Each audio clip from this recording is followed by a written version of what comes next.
Welcome back to the Balancing Act podcast. I'm Andy Temte. On the Balancing Act, we talk to business leaders and industry experts to explore the balancing acts we play in our professional lives and learn about the events that put rocket boosters behind their career success. Today, we have Marcelo Calbucci joining us. Marcelo is a founder, product and engineering leader, and an innovator with a passion for solving customers' biggest pain points. He's also the author of the new book, The PRFAQ Framework, Adapting Amazon's Innovation Framework to Work for You. So today, we're going to be talking about startups, entrepreneurship, and most importantly, storytelling, one of the most important skills there is out there. Welcome to the show, Marcelo. Hi, Andy. Thank you so much for having me. It's a pleasure to be here. Yeah. So, Marcelo, I ask all my guests this question. Please give us the elevator pitch version of your story.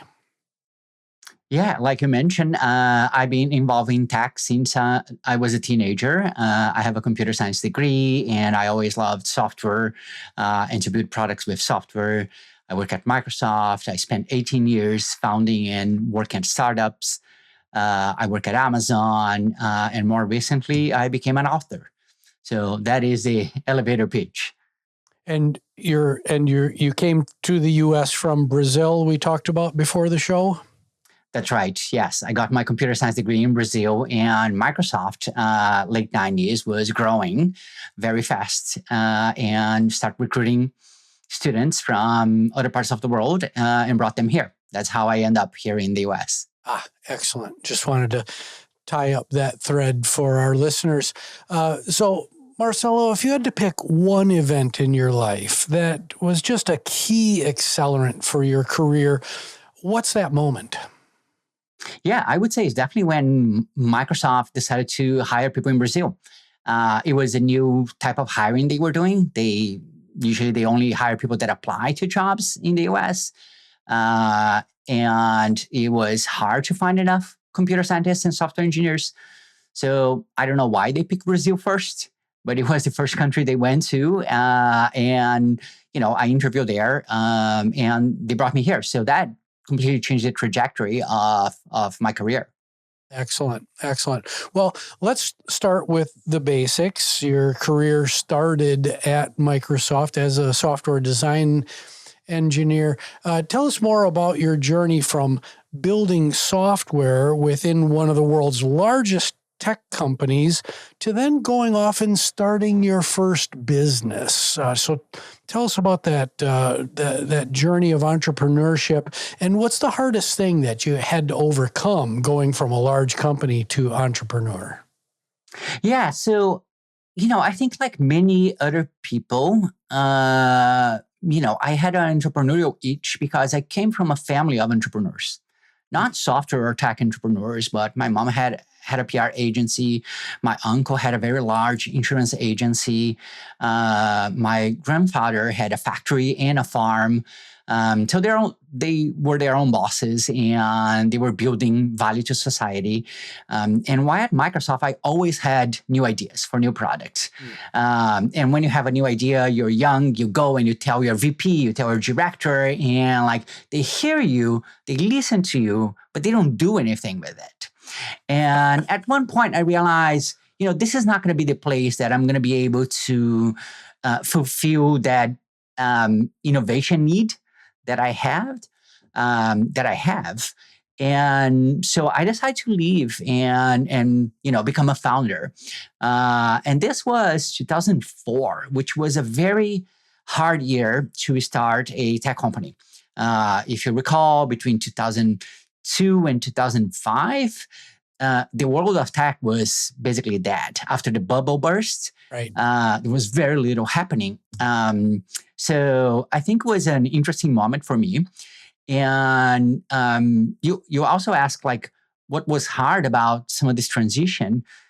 For me, it was a time, 2004, 2005, where there weren't enough entrepreneurs and founders out there. So you couldn't build a community. You couldn't find peers like you. So every time I found someone was like, oh, let's talk, let's have coffee.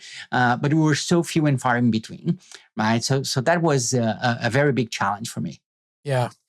And, if our listeners go to your LinkedIn profile and they look at your deep, rich experience, both within Microsoft, Amazon, very large companies, and the businesses that you founded, they're gonna see a pretty long list of businesses that you've been involved with. Of the businesses that you've founded, which one was the most rewarding, and what can a prospective founder and entrepreneur learn from your experience? I found a lot of value and a lot of pleasure and satisfaction of all the business that I founded and worked on. And it's a selection bias, right? Like I started them because I thought they would create value for society and for customers, either consumers or professionals. So they always been very exciting. And I work in, I don't know if I want to pick, like, it's like selecting, your favorite child. I don't know if I want to pick one startup per se, but like I work in fitness, I work in health, I work in telecommunication and spam detection. I work in social media and connecting families with loved ones. So I did lots of things that feel very meaningful. So I like them all. And they have a thread in common, which is really like solving people's problems, professional or personal. So I feel pretty good about the direction my career took. Yeah. So suppose you have a prospective founder, an entrepreneur sitting in front of you right now. Is it solving that a problem that previously hasn't been solved for customers? Is it that focus on customer experience that you would tell them is the thing that you can learn from my experience, Marcelo Calbucci's experience? Yeah, absolutely. I would put solving customers' problem as the number one thing that you need to do. Nothing else matters if you don't start from there. Like you can build the best technology in the world, but if it's not solving a customer problem, like it's not going to go anywhere. Right? It's going to not add value. So start there. And, a lot of people don't know how to start. Like the best way to start is talk to customers. Whatever customer you're trying to define, just talk to them, because everyone has a ton of problems they want to solve. Sometimes they don't know how to articulate those problems. So you have to spend time and observe them, how they are doing certain things. And so like, wait a second, you're spending 3 hours a day doing this thing here. Would it help if I automate this step on your life or process or, procedure? And you'll be surprised how much you learn about the needs of your customers. Yeah. How a little side note, how did you connect with those prospective customers? What was your methodology to do that? Yeah, so I did a lot of startups that were in the consumer space, right? So sometimes it was just things that I observed from friends or my own needs. But often, what I do now is like I go to LinkedIn, and if I have an idea, let's say 3 years ago or 4 years ago, I had an idea for something on the events space, events management. Because it's an area that I like. I have organized many events in my life, meetups and conferences, and I never found, the right tool for me. So I reach out to a bunch of people who I knew organize events and ask them like, what tools do you use? What do you like? What do you don't like? To try to understand exactly how they were using. And usually people are so excited to talk to you because like you are trying to solve their problem, right? So they will open the door for some conversation. Yeah.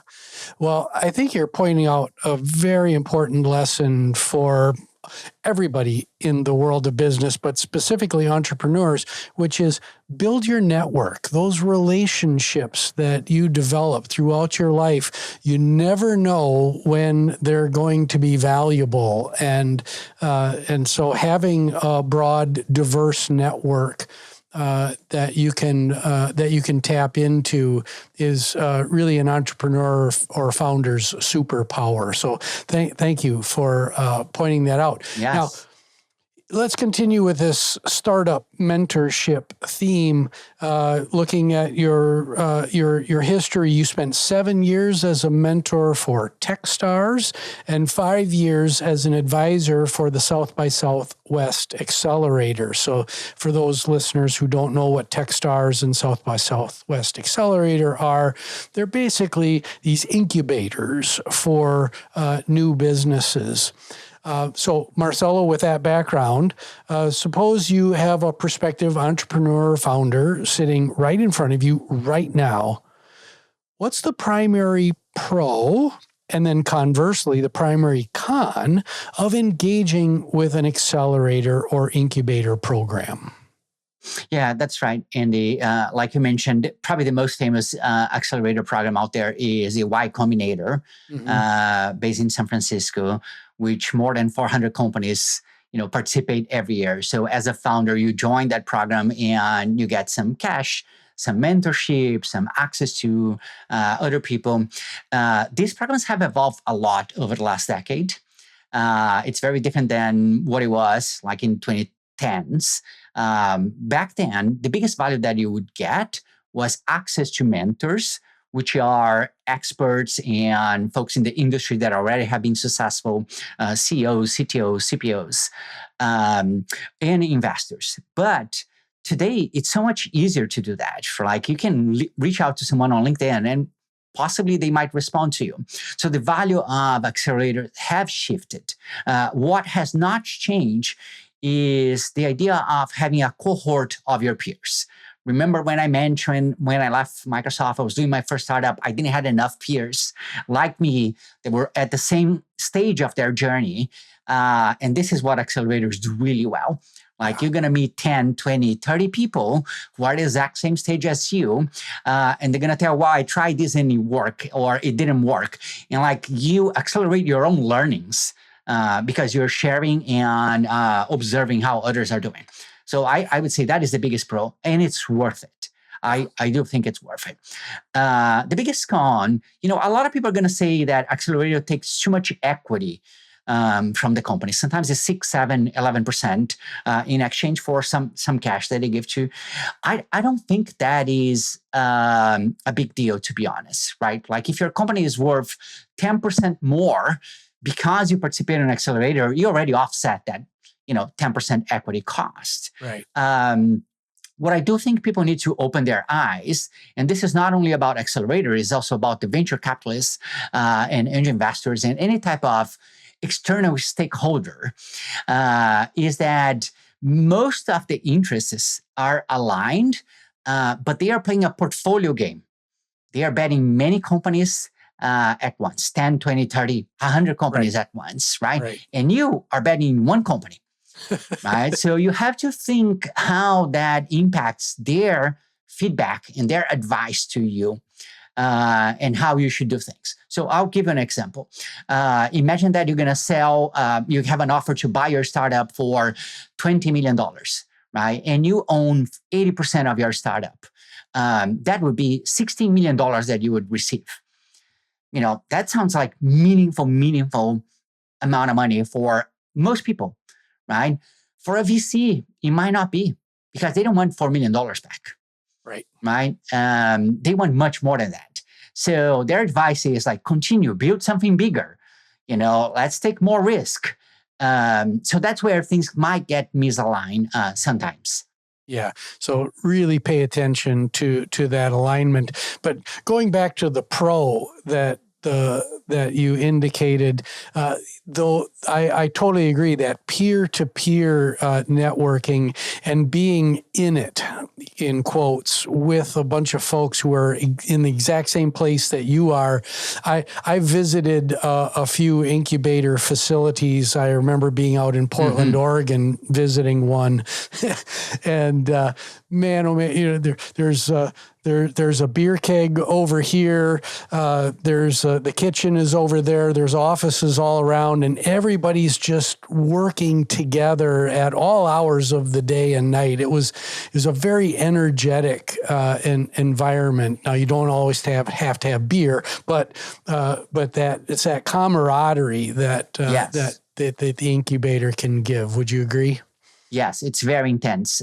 You said it right. Like you often working on weekends because you have a limited time period of time, right? These accelerators are usually 12 weeks long. So you want to maximize the opportunity to share and learn. Right. Well, Marcelo, we're going to take a really quick commercial break and we'll be right back. And we're going to talk more about storytelling after the break. Hey everyone, I'd like to invite you to start your weekend with me on the Saturday Morning Muse podcast. I briefly explore topics that span leadership, business management, education, and personal continuous improvement. Subscribe to the Saturday Morning Muse podcast on your favorite podcast streaming app or visit andrewtemte.com for more information. And we're back with Marcelo Calbucci, talking about entrepreneurship, startups, and storytelling. So, Marcelo, let's talk about your book, the PRFAQ framework. What is the PRFAQ framework? Who's the book for? And what's the most important takeaway for readers who pick the book up? Yeah, absolutely. So PRFAQ stands for Press Release and Frequently Asked Questions. And it was a framework invented by Amazon around 2004 to help them make better decisions, right? So Amazon, if you remember, it was growing really fast in the early 2000s, still continue to grow, but it was a boom time. And there were many ideas that Amazon was considering pursuing. And they were struggling to, figure out how to prioritize where to invest and where not to invest. So they invented the PRFAQ so that executives could come and propose ideas to the leadership team, and they would evaluate that based on its merit, not on the presentation skills of someone. And the format is really a narrative. The written word. So you start with a press release and 5 pages of frequently asked questions. That's known as the Amazon 6-pager as well. The book is really for anyone doing innovation. So that would be like product leaders, founders, researchers. If you want a process or a program in a business, like you can read it and apply it. And the key takeaway of the book is really like people work better when they collaborate and develop a strategy and a vision that everyone is clear about. So the PRFAQ is a tool or a system for a team to discover, debate, and decide on vision and strategy for a business, for a product, for a program, for a process, whatever that might be. So that is the 10,000-foot view of the book. Excellent. So you're, for storytelling skills, I coach folks to, boil it down. Give me, I call it the it. What is the it of your business? What do you want to do? And how are you going to differentiate? And give that to me in the shortest version possible. That's repeatable, reliable. And when you tell the story again and again and again, it's essentially the same story. So it sounds like a really, really great tool to help with distillation. Do you find that to be a challenge with founders where they know so much that they can just be all over the place when they're trying to tell their story? Yes. Not only they can be all over the place, they might miss, and they often miss important aspects of the story, right? Because they know so much, they suffer the curse of knowledge. Right. So they jump around between problem and solution and customer and technology. And like other people can't follow the same way they do it. So when you write and you create the story on paper, you read that story and realize, oh, wait a second, this is not coherent. I need to connect the dots here. So writing is a form of helping distill that story, like you said. Yeah. And I love the FAQ. What are the frequently asked questions as you see them today? What are the issues that various customer personas, various personality types will have when they, because everybody walks up with a different set of lenses and that they look at the world through. So they could read the press release and have a completely different response. So having those FAQs, that's really, really smart. Now, let's continue with storytelling. From your perspective, what's the best way for our listeners to improve their storytelling skills? How do you get them started on becoming better storytellers? Yeah, the first thing I would say is people are already doing that, right? So every time you write an email, every time you are in a meeting, every time you are asking a question, you're already telling that story, right? What I think is missing is the writing part. Right? Writing helps with critical thinking. Yes. And it's not only any kind of writing, like everyone can write a 1,000-word email. Is how do you write that in a way that favors the reader, right? So it's optimum for the reader to read that and understand, the core elements that you're trying to convey with precision. Yeah. Right? You don't go rambling around. You don't be redundant in everything that you say. You write in a very narrow and specific way. So that's one of the advantages of the PRFAQ, because precision writing is part of that framework as well. Yeah.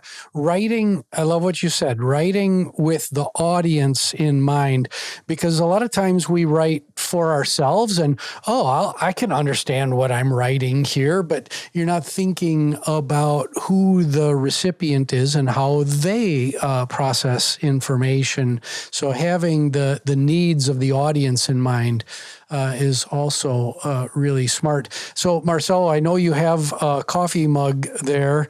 With the show our YouTube listeners your PRFAQ mug. Yeah.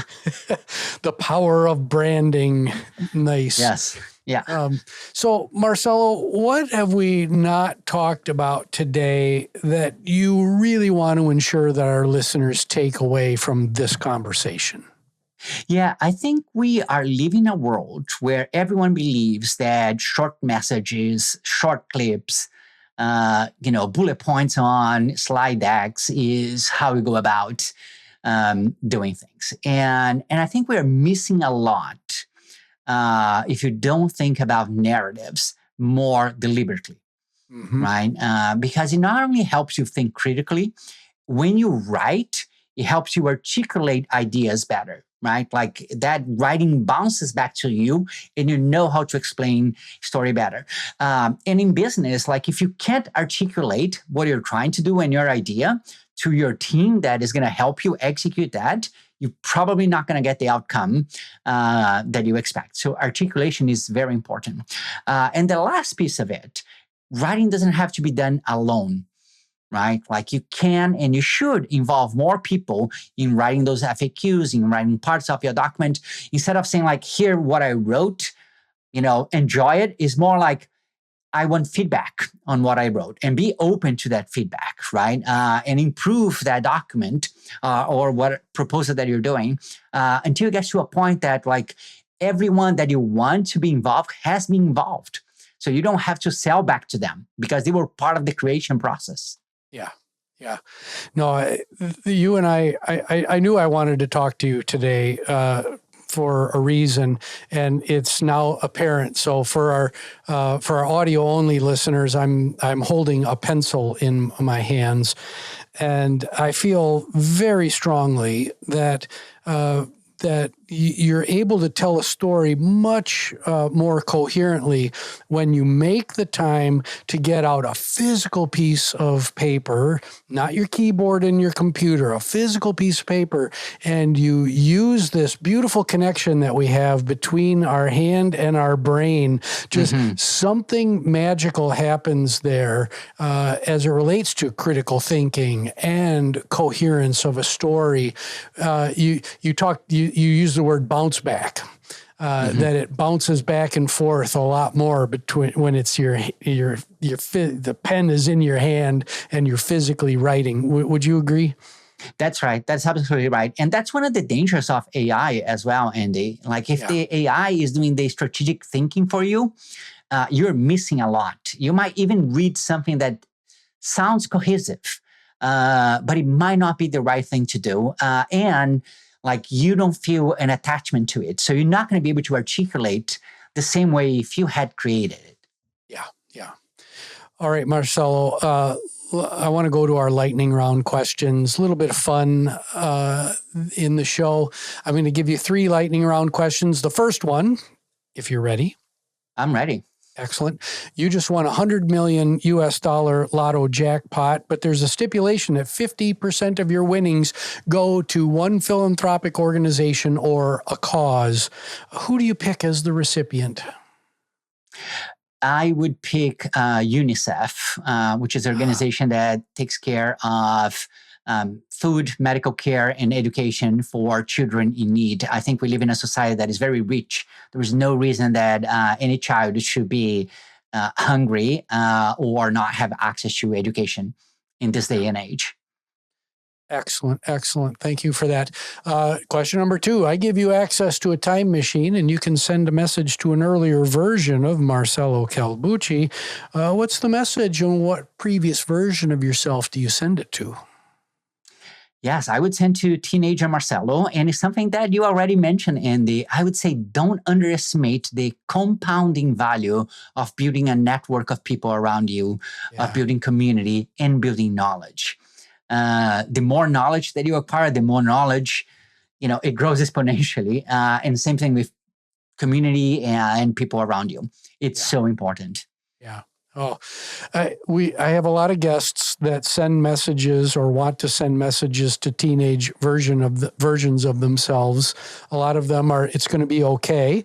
But I love your message of pay attention and build those networks, build those relationships, and start early.